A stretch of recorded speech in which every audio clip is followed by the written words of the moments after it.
لا إله إلا الله محمد رسول الله. السلام عليكم ورحمة الله وبركاته. الحمد لله الذي أرسل رسوله بالهدى ودين الحق ليظهره على الدين كله وكفى بالله عليما. أشهد أن لا إله إلا الله وحده لا شريك له. أشهد أن سيدنا محمدا عبده ورسوله. اللهم صل وسلم وبارك على سيدنا محمد وعلى آله وأصحابه ومن تبعه إلى يوم الدين. ربي اشرح لي صدري ويسر لي أمري واحلل عقدة من لساني يفقهوا قولي. أما بعد. Para jemaah sekalian, puji dan syukur kita panjatkan kehadiran Allah Subhanahu wa taala atas semua limpahan nikmat dan rahmat yang diberikan kepada kita. Kita bersyukur iman dan Islam masih bersemayam di dalam sanubari kita. Semoga Allah Subhanahu wa taala menjaga iman dan Islam kita, menjaga akidah kita, menjaga akidah seluruh keluarga dan keturunan kita sampai hari kiamat. Salawat dan salam kita berharap selalu tercurah kepada junjungan Nabi besar Muhammad sallallahu alaihi wasallam, untuk seluruh keluarganya, untuk para sahabat, untuk para tabi'in, untuk para tabi'ut tabi'in, untuk para ulama dan seluruh umatnya. Insyaallah kita yang ada di masjid ini bersama keluarga kita adalah umat Rasulullah yang akan mendapatkan syafaat yaumul akhir nanti. Amin ya mujibus sa'ilin.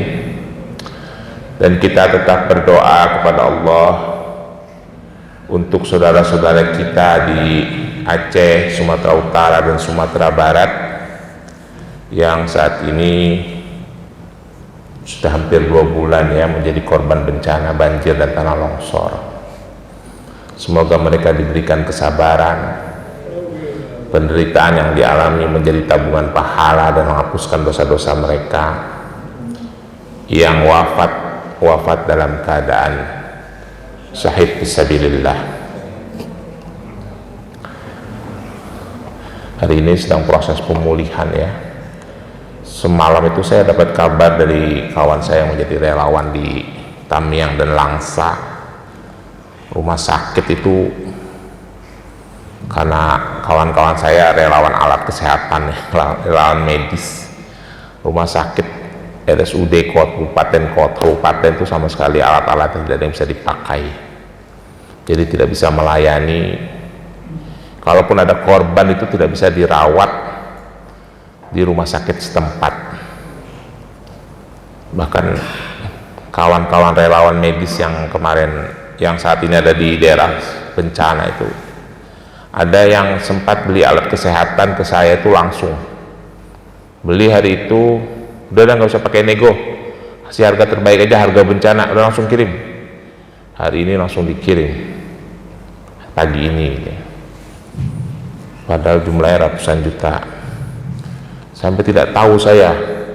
Gue bilang ini penawarannya ditujukan ke siapa? Udah PIC-nya aja, nanti dibayar gitu, transfer gitu. Dia juga nggak tahu dananya dari mana, tiba-tiba dikirim aja, transfer. Ya. Karena semua alat kesehatan tidak bisa terpakai, rumah sakit tidak berfungsi, sementara korban harus dirawat gitu ya. Itu salah satu permasalahan saudara-saudara kita di Aceh dan Sumatera pada umumnya. Baik, para jamaah sekalian, hari ini kita bahas kajian hadis yang masih berurutan dengan 2 minggu yang lalu. Cuma kemarin kajiannya monolog karena ada acara S4 ya, yang masih berhubungan. Hari ini kita membahas bab tentang ar-ruhun, kitabur ruhun dalam kitab Sunan Ibnu Majah jilid kedua. Ar-ruhun itu artinya, kalau bahas arti secara bahasa itu artinya gadai, tergadai gitu ya. Tetapi dalam bab kajian ini maksudnya adalah terikat atau keterikatan atau ketergantungan. Umat Islam itu ada keterikatan dan ketergantungan dengan sumber daya alam. babnya adalah babnya adalah kitab Ar-Ruhun, subbabnya adalah Babul Muslimun Syuraka'i fis Salasin, bab tentang orang-orang muslim, orang Islam berserikat, syuraka'il berserikat fis salasin dalam 3 hal. Itu kurang lebih bahasa Indonesianya begitulah. Mungkin kajian ini jarang dibahas ya Pak di majelis-majelis, karena waktu saya sekolah juga dibahasnya sepintas-pintas saja gitu di bab fikih gitu ya. Padahal ini adalah bagian yang penting Pak. Dan orang Islam juga kita kadang-kala kurang menyadari hal ini gitu ya. Saya kasih contoh satu Pak. Bapak-bapak suka minum air minum dalam kemasan, merek-merek itulah ya, AMDK air minum dalam kemasan, air mineral, air mineral. Bapak tahu tidak hukumnya itu jualan air minum dalam kemasan gitu? Pernah mikir nggak Pak, hukumnya dalam Islam itu apa? Kan banyak merek tuh di Indonesia. Orang ngambil air korporasi gitu ya, dari sumber mata air, dikemas, dijual, itu haram hukumnya Pak. Nanti kalau Bapak tidak percaya dengan omongan saya, Bapak tanya sama kajian fikih yang ada di Masjid At-Taubah ini. Pak Ustadz tanya, menurut fikih, tapi Ustadznya jangan syaratnya jangan jawabnya asal ngejeplak. Kalau asal ngejeplak ya susah. Pakai kajian hadis, pakai kajian dalil, pakai kitab. Hukum orang atau korporasi ngambil air dari mata air di pegunungan lalu dikemas dijual, itu hukumnya apa? Tanya sama Pak Ustadz nanti ya. Itu Rasulullah melarang Pak. Rasulullah itu melarang orang jualan air alam ya, air alam, bukan jualan sirup atau kopi, itu lain. Air alam yang mengalir itu haram dijual. Asal Bapak tahu. Baru dengar ya Pak?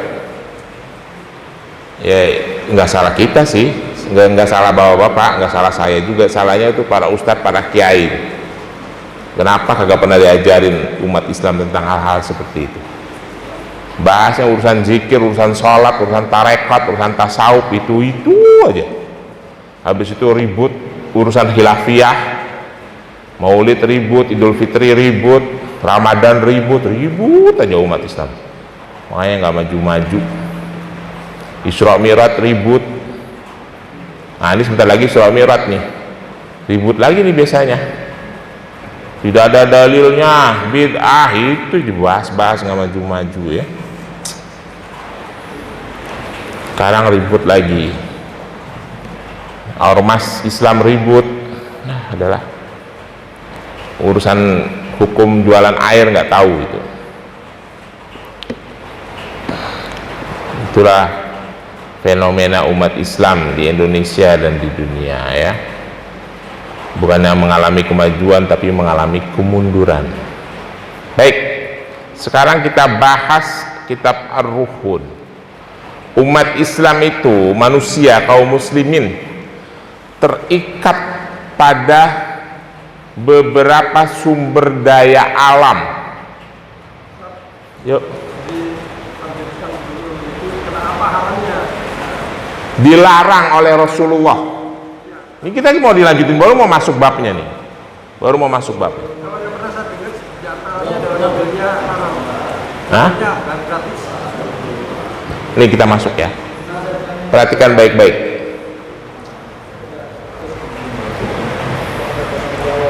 Jadi kita terikat, umat Islam itu terikat dengan sumber daya alam.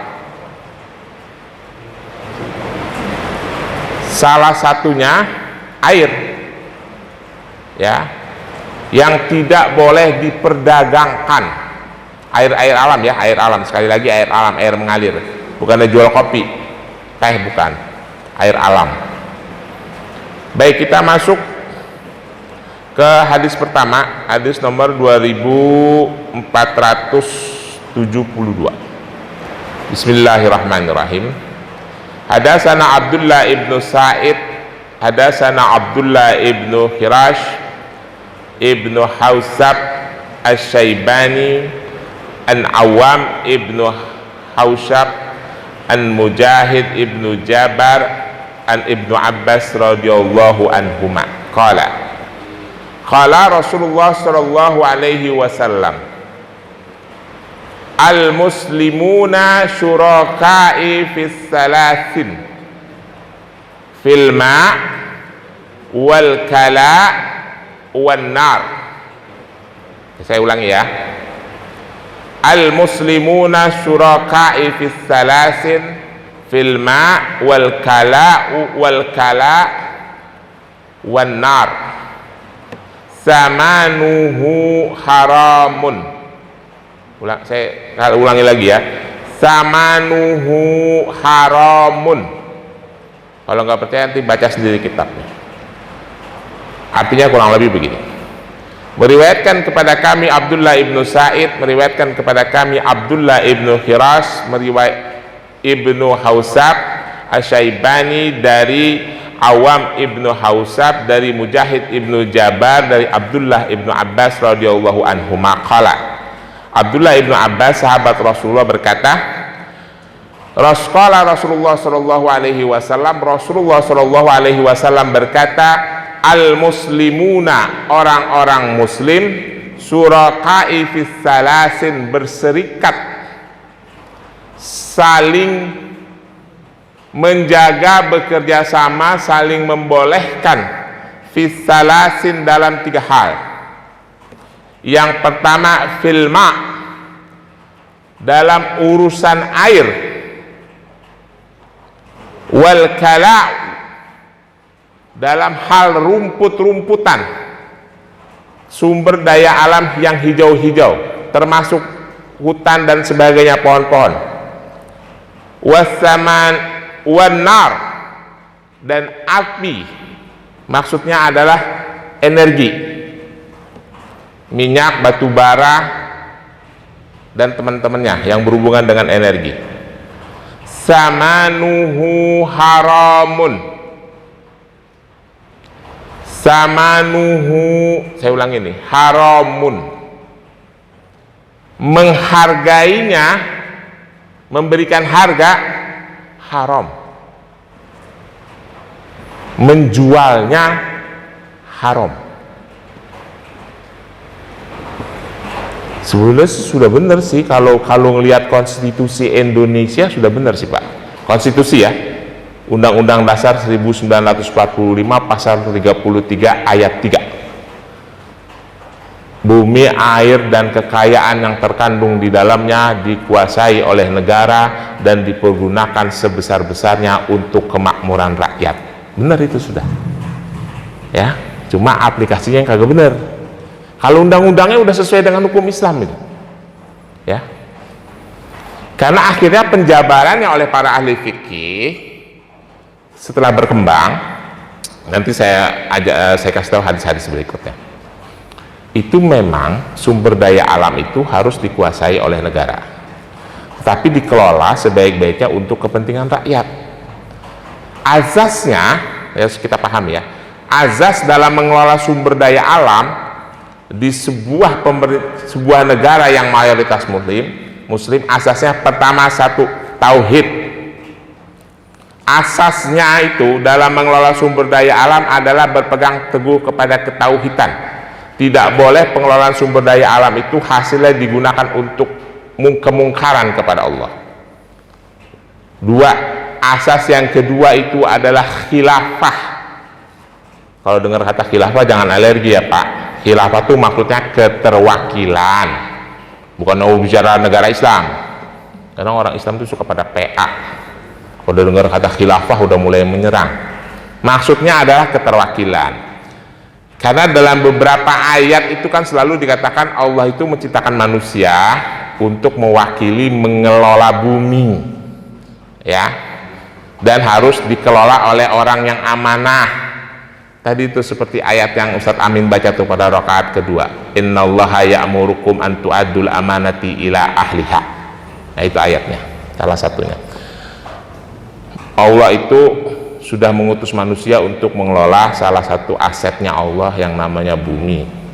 Di dalamnya ada harta kekayaan yang melimpah ruah untuk kemakmuran, mewakilkan, itu namanya khilafah.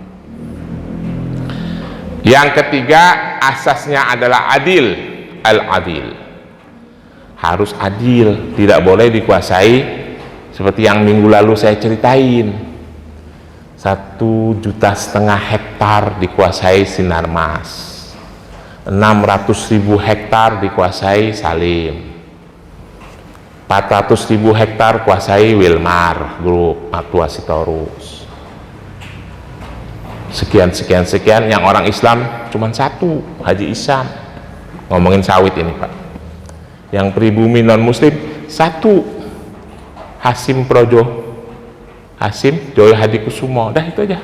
Sisanya korporasi non muslim dan non pribumi.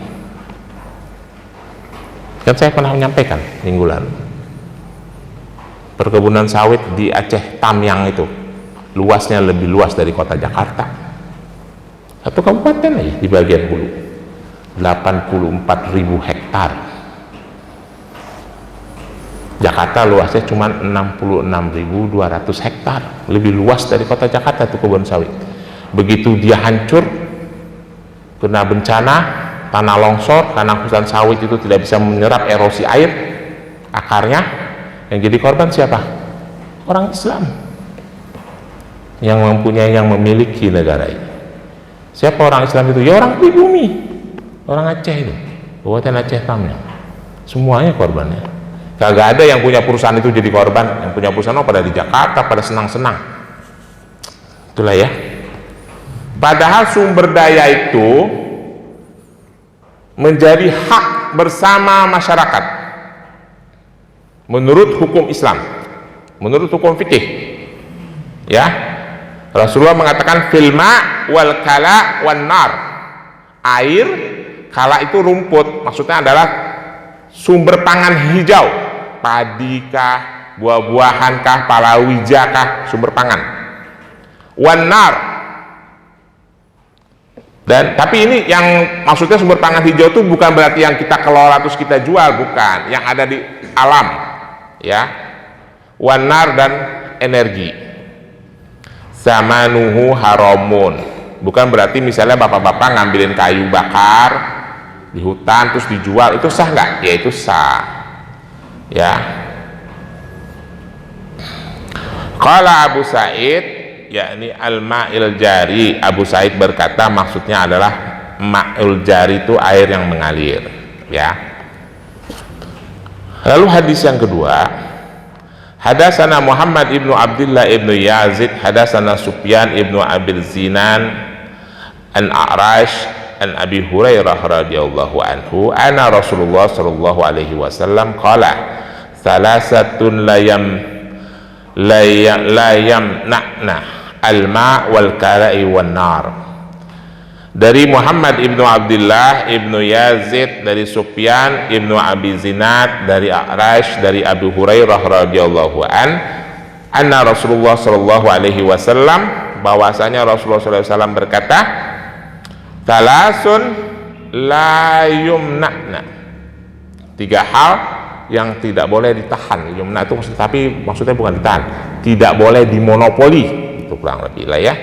Al-ma', air, wal kala, tanaman hijau, wan nar, dan rumputan, apa, sumber daya alam. Terus pertanian bagaimana? Pertanian yang dikelola itu boleh, kan dia mengelola lahan, ada babnya sendiri namanya Ihyaul Mawad namanya, bahkan ada hukum zakatnya kalau pertanian. Maksudnya tanaman hijau itu yang punya alam itu loh, hutan apa segala itu ya, itu adalah syurakai, orang muslim itu bersekutu, berserikat dengan 3 hal itu. Artinya itu milik bersama, kurang lebih begitulah ya. Itu milik bersama, tidak boleh dimonopoli.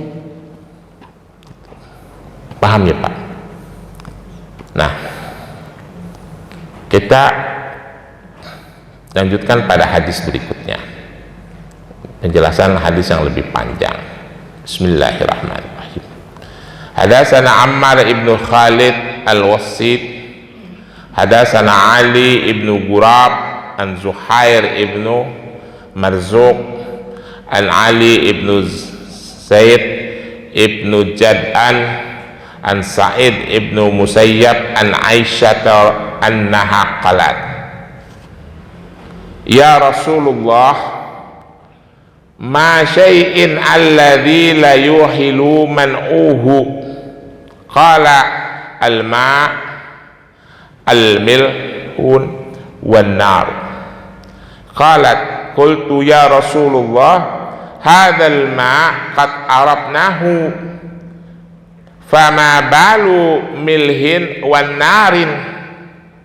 Qala ya Humairah, man a'tan naran faka'annama tasaddaqa bijami'i ma'andajat tilkan nar, wa man a'ta milhan faka'annama tasaddaqa bijami'i matayyiba dzalika milhu, wa man saqal musliman syarbatan minal ma'i haitsu yujadul ma' faka'annama a'taqa rukbatan, wa man saqal musliman syarbatan minal ma'i haitsu la yujadu ma' faka'annama ahyaha. Nah, agak panjang hadisnya. Artinya begini kurang lebih.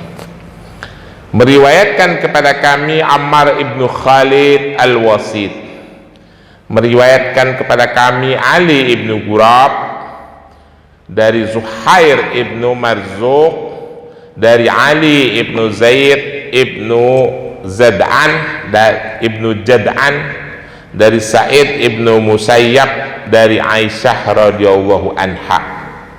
Qalat, Aisyah berkata, ya Rasulullah, wahai Rasulullah, ma syai'un alladzi la yuhilu man'uhu. Rasulullah, Aisyah radhiyallahu anha nanya sama suaminya, wahai Rasulullah, ma syai'un alladzi la yuhilu man'uhu, wahai Rasulullah, apa-apa saja yang kita tidak boleh menahannya, memonopolinya. Qala, Rasulullah berkata, al-ma'u, air, wal milhu, garam. Garam di monopoli ya Pak, kalau ada garam ribet urusan kita. Wan nar, dan bahan bakar, api maksudnya bahan bakar. Kalau zaman sekarang ya bukan api ya, gas, minyak tanah, itu bara itu ya. Lalu Aisyah nanya lagi,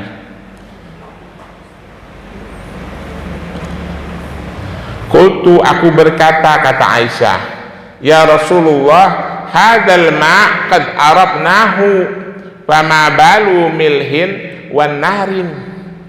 Wahai Rasulullah, kalau urusan air kita sudah paham, emang kagak boleh dijual, nggak boleh dimonopoli gitu maksudnya ya. Fama balu milhin wan narin.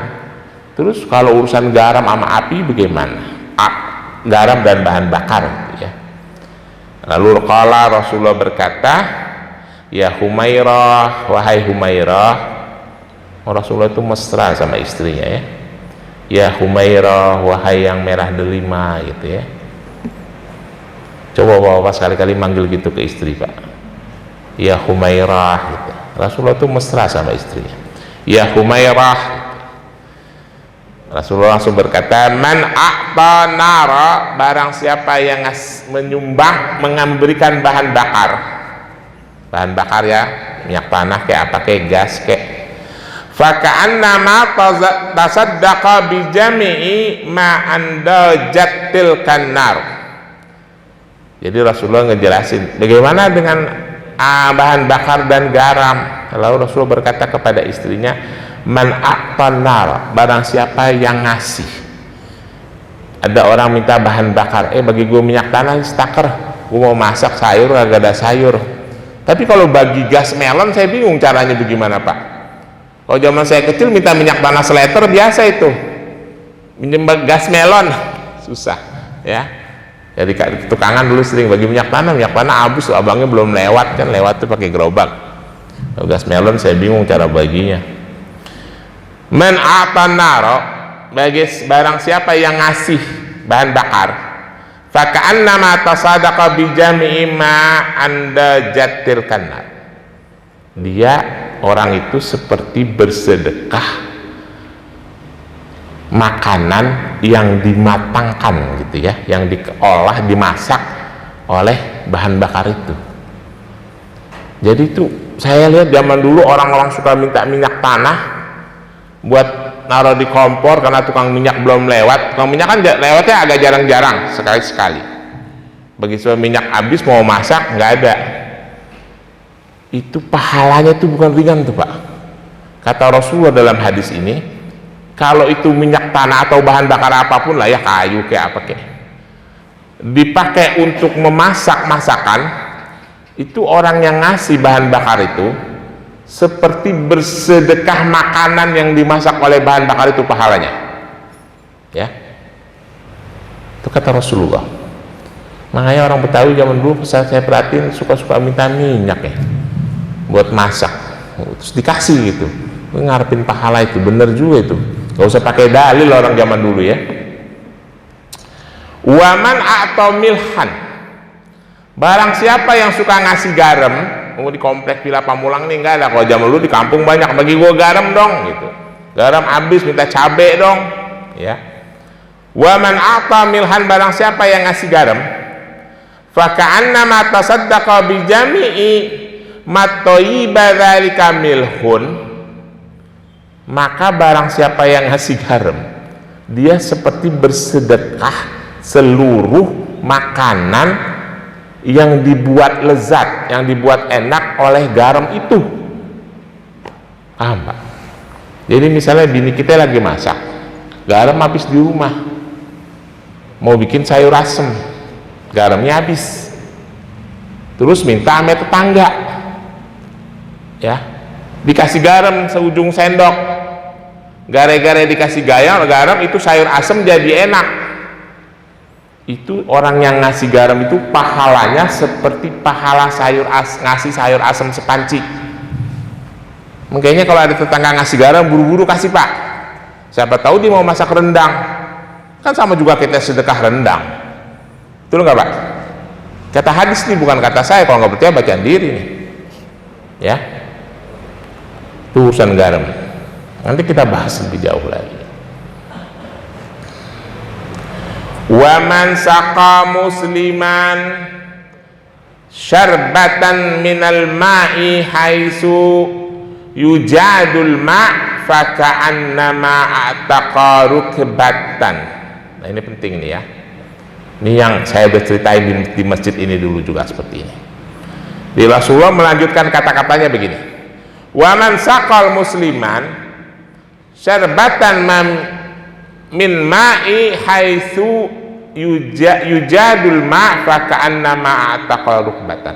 Barang siapa yang ngasih minuman air putih gitu ya, syarbatan tuh maksudnya satu teguk, tapi masa minum satu teguk, segelas lah kita anggap ya, segelas. Barang siapa yang ngasih minum segelas air, haitsu yujadul ma', kepada orang lewat, tamu apa segala, yang orang itu sebenarnya bisa mencari air, bisa menemui air gitu ya, apa beli di warung apa bagaimana, apa minta sama orang lain, apa dia bawa, faka'annama a'taqa rukbatan, itu pahalanya seperti membebaskan budak.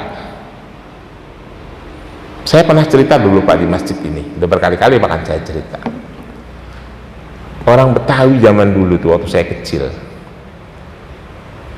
itu, di depan rumahnya ada dua tempat ada kendi sama gelas 2 biji taruh di atas nampan, nampannya warna putih yang ada merah-merah bunga.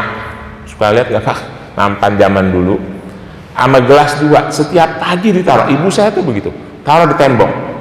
Lu saya bingung buat apaan tuh air. Jadi kalau ada tukang jajan atau tukang orang-orang tukang-tukangan lewat itu mau minum haus, tuang, saya minum, taruh lagi. Setiap pagi begitu. Sekarang udah nggak ada tuh. Rupanya orang tua zaman dulu tuh memahami hadis ini walaupun kagak hafal hadisnya, walaupun tidak dikaji. Karena dia tahu sedekah minuman itu pahalanya besar. Emang zaman dulu warung kopi juga jarang, kan kebon nemuin warung kopi susah. Jadi kalau aus ya dikasih minum sama tetangga, sama rumah-rumah itu. Ya. Terus yang satu lagi di depannya itu pasti ada kaleng susu Indomil yang bekas digantung. Bapak tahu itu buat apa? Buat beras pererek. Siapa ya yang tinggal sama saya di masa lalunya? Nggak ada yang sama ya. Semuanya beda kampung sama saya ini, jadi susah mencari verifikasi. Bener nggak ada yang sama saya dah. Pak Ujang dulu mudanya di mana ya Pak Ujang? Palembang, kagak nyambung. Jadi orang Betawi zaman dulu tuh depan rumahnya ada kendi sama gelas 2 sama kaleng susu Indomil digantung buat naruh beras pererek. Itu ntar sore anak-anak remaja Karang Taruna bawa karung ngambilin beras itu, dikumpulin, dijual, duitnya disimpan sama mandor lah. Zaman dulu mah nggak ada RT RW, ada kali saya nggak tahu lah, pokoknya adanya mandor aja, ketua kampung lah ya. Itu buat kalau ada orang kematian Pak. Jadi kalau diumumin si Fulan bin Fulan meninggal, udah mandor datang bawa duit, nih lurus jenazahnya begini-begini, dari hasil beras pererek. Beras perereknya dari mana? Emak-emak kita zaman dulu kan kasih duit sama bapak kita nih buat belanja. Zaman dulu mah ngasih uang belanja paling 5.000 10.000 udah kebeli beras, kebeli sayur asem, kebeli ikan dan lain-lain. Itu pasti beras yang dimasak disisain segelas. Sebelum dicuci nih beras disain dulu segelas, taruh di kaleng itu yang bakal diambil nanti. Ya, itu di Jakarta. Kemarin itu saya ikut tahlilan teman saya di Kreok Pak. Dia itu rumah dia kecil ya, rumah orang tuanya, dia tinggal di situ. Ada keluarga, ada teman kita yang meninggal dunia, kita tahlilan di rumah dia. Saya liatin di rumahnya masih ada kaleng beras pererek. Dalam hati saya, waduh masih ada yang keliling nih beras pererek kita, ya. Tapi kalau kendinya udah nggak ada. Itu mulianya orang zaman dulu Pak. Sedekah setiap hari, makanya hidupnya pada berkah. Ya. Jadi sedekah minuman itu pahalanya besar. Coba-coba Bapak taruh minuman. Tapi sekarang kita coba-coba zaman dulu rumah nggak ada pagernya Pak, ngablak begitu aja udah. Terasnya lebar, belah sononya langsung kebon. Zaman sekarang coba kita bangun rumah kayak gitu, maling masuk. Jadi kalau ada orang yang kita beri minuman padahal dia bisa mendapatkan minuman, itu pahalanya seperti membebaskan budak, kata hadis ini. Wa man saqal musliman syarbatan min ma'i haitsu la yujadul ma. Lalu barang siapa yang memberikan minuman 1 gelas, bahasanya 1 teguk tapi 1 gelas lah ya kita artikan, dalam keadaan la yujadul ma, orang itu tidak bisa menjumpai air. Kalau tadi kan bisa, faka'annama ahyaha, maka orang yang memsedekahkan minuman itu seperti memberikan kehidupan kepada orang itu. Urutan pahalanya seperti apa ya saya nggak tahu, pokoknya seperti memberikan kehidupan lah. Apakah pahalanya segede gunung apa segede apa saya nggak tahu. Rasulullah bilang begitu, seperti memberikan kehidupan kepada orang itu. Nah, saudara-saudara sekalian, di dalam Islam itu yang namanya sumber daya alam yang berhubungan dengan hajat hidup orang banyak, Rasulullah melarang dimonopoli. Yaitu apa? Sumber pangan, sumber kehidupan air dan sumber energi. Tetapi kan Rasulullah memberikan gambarannya di masa Rasulullah. Di masa itu sumber pangan tidak dikelola. Sumber pangan itu maksudnya bukan sumber pangan yang seperti pertanian ya, tapi yang ada di alam, buah-buahan yang ada dalam di hutan dan lain-lain. Lalu air dan sumber energi. Tapi kan di masa Rasulullah yang namanya sumber energi adalah kayu bakar, ya kan? Belum ada orang mengeksplorasi dan eksploitasi minyak bumi, batu bara, nikel dan lain-lain. Lalu bagaimana selanjutnya? Maka dari itu para ahli fikih membuat sebuah rumusan yang tadi itu yang saya ceritakan, bahwa sumber daya alam itu harus dikelola oleh penguasa negeri ya khalifah, ya presiden, ya apalah namanya ya di zaman modern ini, dan digunakan untuk kemakmuran rakyat, bukan untuk kemakmuran korporasi. Itu hukum Islam, Pak. Asasnya apa? Asasnya yang saya sebutin tadi, tauhid, ya, adil, khilafah, adil, maslahah, dan yang terakhir adalah falah. Falah itu artinya bahagia, maksudnya adalah kesejahteraan. Jadi pengelolaan sumber daya alam itu untuk kesejahteraan umat, ya, bukan untuk kesejahteraan orang-orang tertentu. Bahkan orang-orang itu tidak pernah ikut berjuang mendirikan negara ini. Bapaknya bukan pejuang, kakeknya bukan pejuang, lahan sawitnya lebar banget. Itu loh nggak Pak? Ini saya bicara apa adanya nih, bukan bicara rasialis. Nggak, fakta itu. Emang siapa yang ngediri negara ini? Bapak moyang kita kan bareng-bareng. Setuju nggak Pak? Bapaknya Pak Victor kan? Berjuang. Dulu di mana berjuangnya? Di Siliwangi, Devisi. Bapaknya Pak Sarip berjuang juga? Juang. Ayah saya TP Pak, ikut hijrah Pak. Waktu peristiwa pembakaran Jaga Monyet, tahu Jaga Monyet? Pembakaran Pejambon, ayah saya pelaku utamanya. Nyuri granat bom dari markas tentara Inggris di Pejambon, dikasih ke pejuang, lalu pejuangnya nyerang markas tentara itu. Umur 14 tahun hijrah ke Jawa, karena Jakarta dulu masuk defisit Siliwangi sesuai perjanjian Linggarjati, harus hijrah. Bapaknya Samsul Nur Salim gak berjuang, bapaknya Antoni Salim gak berjuang mendirikan negara ini, Eka Cipta gak berjuang mendirikan negara ini Pak. Bapak kita yang berjuang. Setuju nggak? Apa bapaknya Pak Gatot juga berjuang? Ah, masa sih? Ya, mayoritas orang tua kita yang mendirikan negara ini, kitanya miskin. Ya memang salah kita lah ya, salah orang Islam ya. Dan di dalam hukum Islam itu sumber daya alam itu sudah diatur dalam bab fikih dan dikelola untuk kepentingan umat Islam. Maka dari itu pemimpin yang kita pilih itu adalah pemimpin yang amanah, yang bisa mengelola sumber daya alam yang sangat kaya di negeri ini untuk kepentingan rakyat. Ya kalau udah bicara rakyat tentu kita tidak bicara lagi agama ya Pak, muslim dan non muslim semua sama. Saudara-saudara kita yang beragama lain juga harus dimakmurkan. Tapi dalam konteks agama Islam seperti itu Pak, ya, tidak bisa, tidak boleh dimonopoli. Kan saya sampaikan, Bapak mengamati tidak, akhir-akhir ini media sosial itu sedang diramaikan dengan diskusi-diskusi dan podcast-podcast tentang KUHAP yang baru. KUHAP, udah tahu KUHAP baru, kitab undang-undang hukum pidana yang baru yang melarang nikah siri. Makanya kalau nikah siri hati-hati, melanggar pidana ya. Jadi nikah siri nggak boleh, berzinah boleh, berzinah boleh Pak. Itu hukum undang-undang hukum pidana kita tuh yang baru. Bapak berzinah aja. Selama pasangan Bapak tidak melaporkan, sah, tetangga tidak boleh ngelaporin. Karena itu ranah pribadi menurut undang-undang yang baru. Ya. Mau ada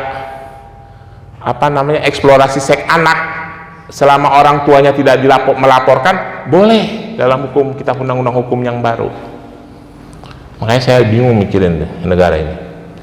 Lalu ada diskusi antara Wakil Menteri Hukum dan HAM dengan salah seorang pewawancara ya, dalam sebuah podcast mengenai pasal penghinaan presiden. Kata Menkumham si Edi Haryarich namanya, saya susah nyebutnya, yang tidak boleh itu adalah memfitnah presiden, misalnya menyampaikan sesuatu yang tidak ada faktanya, itu tidak boleh katanya. Itu kan hukum agama yang dijadikan hukum positif, jadi wajar dong kalau hukum agama dijadikan hukum positif, kata Wakil Menteri Hukum dan HAM. Saya langsung bertanya, jadi saya pengen ketemu dia, kalau emang begitu kenapa tidak semua hukum agama lu jadiin hukum positif? Tapi di sisi yang lain, hukum agama nikah sir itu artinya nikah yang tidak, yang tersembunyi, itu dalam hukum agama sah. Kenapa di undang-undang itu dilarang? Hukum pengelolaan sumber daya alam ini jelas di agama, kenapa tidak jadi hukum positif? Gitu ya. Giliran yang memihak kepada penguasa di hukum agama dijadikan hukum positif. Nah, Bapak-bapak sekalian, kita ini orang Islam ini harus aware dengan begini-beginian ya, biar mengerti bahwa kita ingin mengatakan bahwa agama Islam ini adalah agama yang sempurna, agama yang luar biasa, sampai-sampai urusan air diurus. Mana ada kitab suci yang ngurus-ngurus begitu kitab agama lain? Nggak ada. Kita tidak perlu cari-carilah kitab agama lain dulu, kita pahami dulu ajaran agama kita secara mendetail. Semakin kita pahami, semakin kita bersyukur, semakin kuat iman kita. Kenapa? Kita semakin takjub. Rasulullah itu cerdas banget ya, sampai sumber daya alam pun beliau atur ya.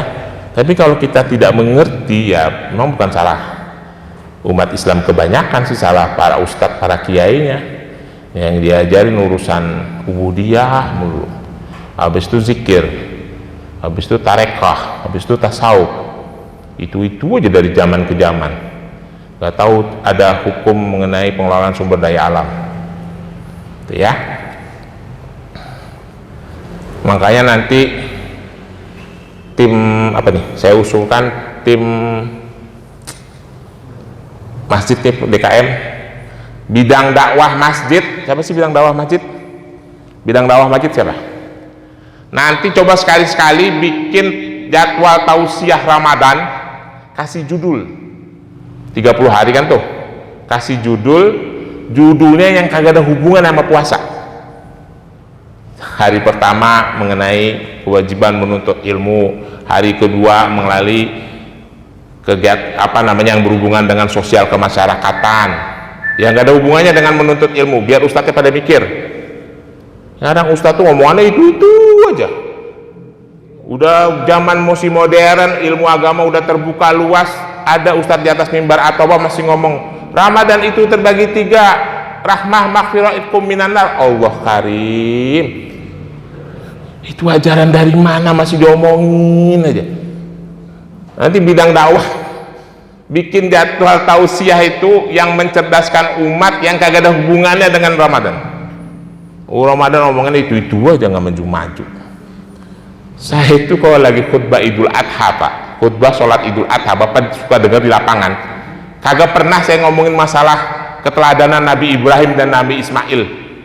Mungkin pernah nggak Bapak dengar ngomong gitu, Ibrahim nggak pernah. Saya ngomong persatuan umat. Dari dulu udah ngomongin itu aja, nggak maju-maju ilmunya orang Islam itu ya. Satu hadis lagi penting. Bismillahirrahmanirrahim.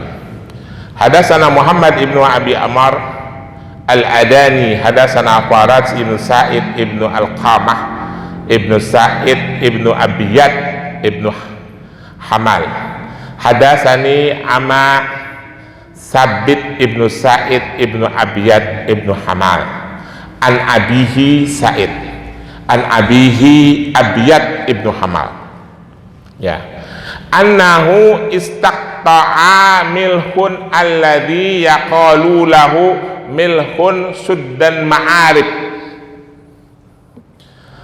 fa'aqta'ahu lahu thumma inna Afra ibnul Habis at-Tamimi ata Rasulullah sallallahu alaihi wasallam faqala ya Rasulullah inni qad waradtu milha fi jahiliyah wa huwa bil ardi laisa bihal ma' wa man waraduhu akhadhuhu wa huwa mislul ma'il aidan. Fa astaqala Rasulullah sallallahu alaihi wasallam Abyadu ibnu Hamal fi qati'atihi fil milhin faqala qad aqaltuka minhu ala an taj'aluhu minni sadaqatan faqala Rasulullah sallallahu alaihi wasallam huwa minka sadaqatun wa huwa mislul ma'il aidan min waraduhu akhaluhu. Qala Faraj wa huwa yaumul ala dzalika min waraduhul akhaduhu. Qala faqata'alahu Nabi sallallahu alaihi wasallam ardan wa nahlan bijawfi jurfin muradin faka'annahu hina aqalahu minhu. Agak panjang ya, kurang lebih artinya begini. Terakhir, meriwayatkan kepada kami Muhammad ibnu Abi Umar Al-Adani, meriwayatkan kepada kami Faraj ibnu Sa'id ibnu Alqamah ibnu Sa'id ibnu Abiyad ibnu Hamal, meriwayatkan kepadaku ammi, pamanku Sabit ibnu Sa'id ibnu Ayyad ibnu Hamal, pamannya si Abiyad itu namanya Sa'id. An abihi, dari ayahnya, pamannya itu dapat dari bapaknya.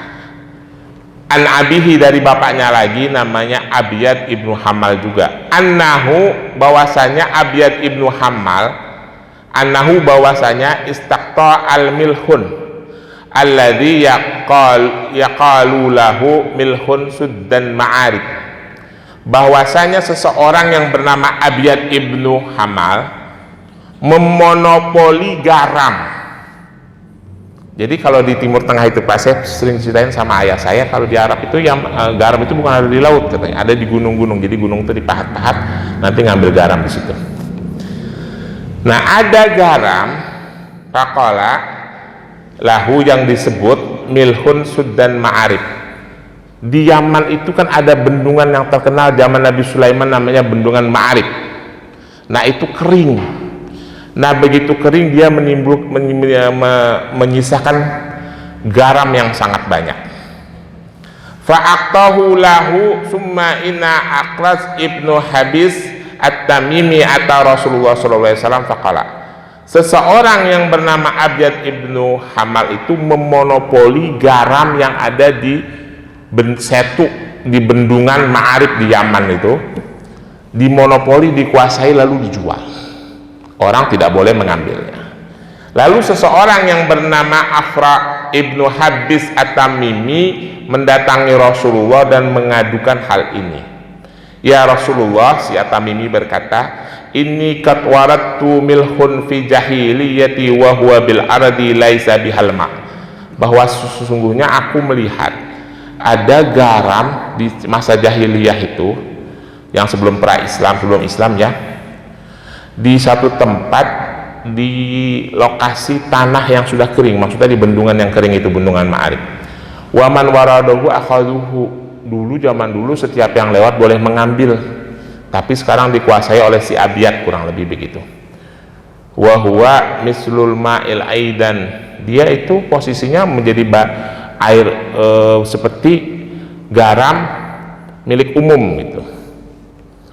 Fa astaqala Rasulullah sallallahu alaihi wasallam Abyad ibnu Hamal fi qati'atihi fi milhin, maka Rasulullah membatalkan monopoli Abyad ibnu Hamal atas garam itu. Ditegur, Rasulullah bilang, Abyad, kirim surat gitu ya, mulai sekarang sesuai dengan hukum Islam, garam yang ada di bendungan Ma'arib tidak boleh kamu monopoli lagi, setiap orang boleh mengambil. Faqala, lalu si Abyad bilang, qad aqaltuka minhu, aku akan ikuti ini untukmu, ala an taj'aluhu minni sadaqatan, asalkan engkau anggap ini sebuah sedekah. Permintaannya si Abiyat. Faqala Rasulullah SAW, wa minka sadaqahu. Ya, ini menjadi sedekahmu. Engkau mendapatkan pahala karena melepaskan monopolimu atas garam ini, gitu lah ya, sebagai imbalan dah. Wa huwa mislul ma'il iddan, dia seperti air yang mengalir, seperti air, hukumnya seperti hukum air yang mengalir, artinya barang umum yang bisa dimiliki bersama, gitu maksudnya, gitu ya. Wa min waraduhu akhaduhu, siapa yang lewat boleh mengambilnya. Qala Faraj, maka berkata si Faraj At-Tamimi, wa huwa yaumu ala dzalika min waraduhu akhaduhu, sejak hari itu setiap orang boleh mengambil garam, tidak dimonopoli oleh si Abiyat lagi. Jadi ada kejadian seperti itu, Rasulullah membatalkan monopoli sumber daya alam demi kepentingan orang banyak. Jelas ya. Dalam sebuah hadis singkat terakhir, Rasulullah bilang begini, faqala la tabi'ul ma' naha ana yuba'ul ma'. Rasulullah melarang menjual air yang di alam ya. Jelas ya Bapak-bapak sekalian.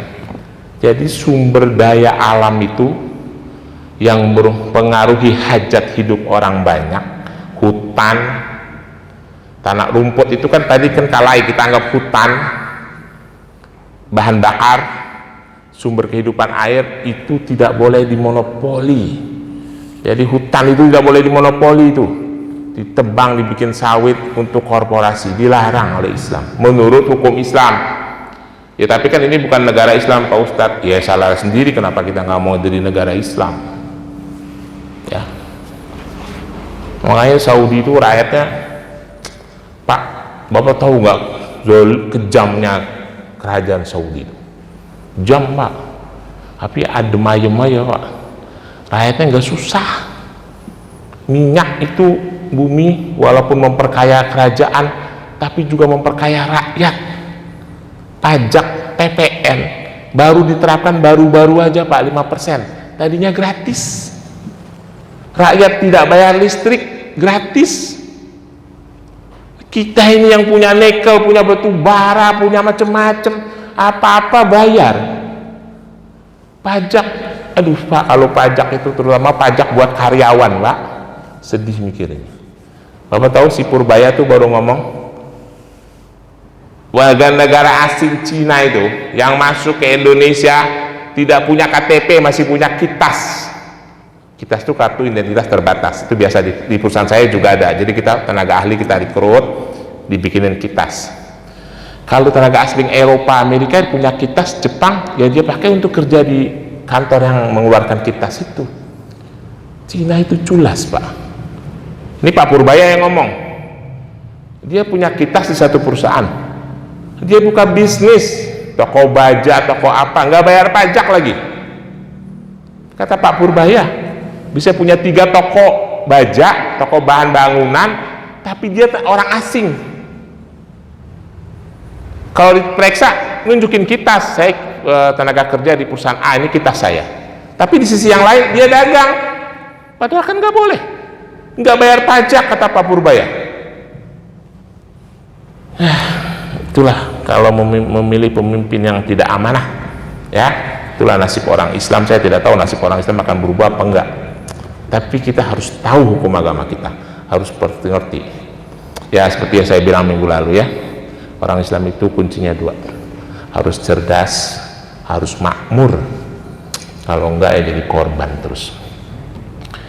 Ada pilkada, pilpres kasih 200.000, salah pilih. Coba kalau kita makmur, nggak kita lihat itu amplop 200.000 itu ya, karena kita nggak makmur sih di daerah-daerah itu. Saya kira itu Bapak-bapak sekalian. Ada pertanyaan, saya persilakan. Jangan jual-jual air ya, haram. Yuk silakan. Di jam itu bebaskan dasarnya untuk mengambil, namun di luar kita jual lebih daripada harga. Kenapa nggak ditetapkan termasuk di Indonesia? Misalnya MUI ini salah satunya bukan mengesahkan tentang halalnya aja, tapi juga memikirkan hal itu ada suatu batasan, istilahnya berapa ini. Kita kalau pikir-pikir coba, kita anekdotnya itu mahalan air daripada minyak bumi yang namanya Nusantara itu.